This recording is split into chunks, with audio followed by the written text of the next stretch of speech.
Hello! Welcome to Adventures in TV Land, the movie review edition.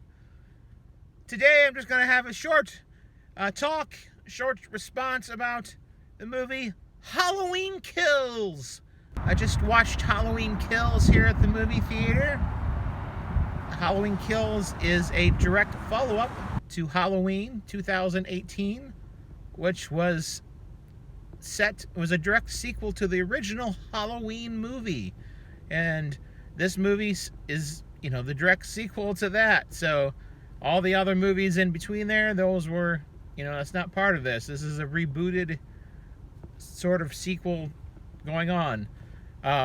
This film, car driving through the parking lot. Halloween Kills brings back it has different, some cases it has different actors and actresses playing the characters, but characters that survived the original Halloween massacre and the original Halloween movie, and their characters have returned, and so that's kind of neat. It's kind of cool. Ties it into the mythos, whatnot. The film, I don't know.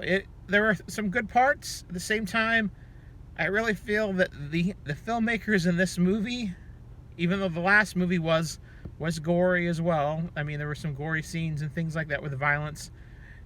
This film, they've seemed to, kind of up the ante, because it is Michael Myers, and they're building him into being something more than just a man in this film.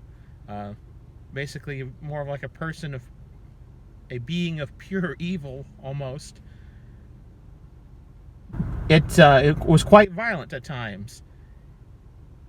Any characters, pretty much, other than a couple that you actually like and enjoy, they don't last long. So just be aware of that, especially any new characters introduced. If there's someone new that's introduced and they're a likable character, they'll be killed fairly short time. I mean, it's a horror movie in general, so that happens a lot. The other thing,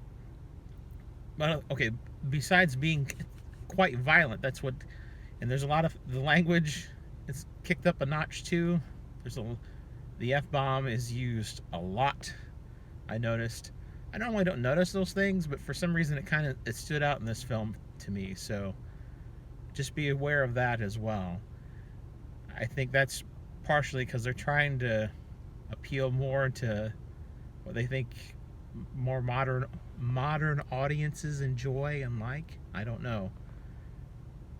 Sadly, though, because of that, the gore the up in the gore factor and the up in the kind of the adult content and whatnot, it kind of lessens the film, in my opinion. The original Halloween movie, it was, the reason it's scary, yeah, I mean, people get killed, and you see these, of course, there's not a whole lot of gore in the film, though. Even though people are killed, you don't see a lot of blood gushing and things like that for the most part. It's more of like the cat and mouse chase, and it's more of in the suspense and what's going on. You didn't have to show everything. In this movie, they show pretty much everything. There's at one point an individual has, I can't say exactly what happens, and other than the act of him actually dying, I mean, everything before and after, they show it, and it's very gruesome. But that's not necessary. I mean, you don't have to see those things. So I don't know.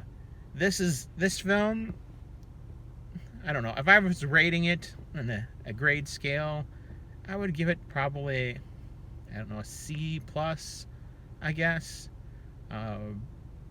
Maybe a little bit higher, just for the fact, maybe a B minus, C plus, B minus, because of the fact that, I mean, they do try to tie into the original movie, the mythos, things like that.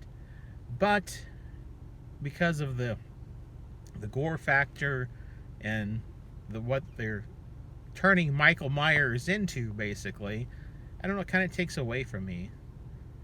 There will be at least one more Halloween movie set in this universe, in this sequel universe.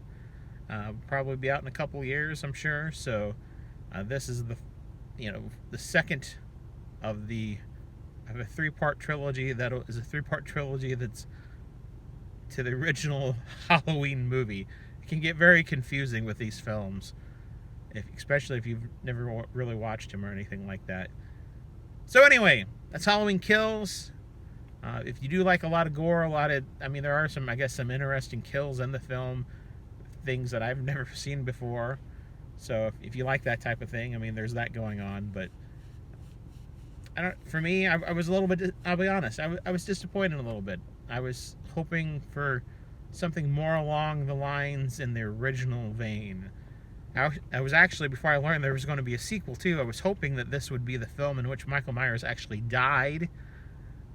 Spoiler alert, he does not die in this movie, which is kind of frustrating because one of the themes about, uniting together to fight evil, that's kind of a theme throughout the movie, and then it falls apart at the end. So that's Halloween Kills. Thank you for watching. Until next time, that's a wrap.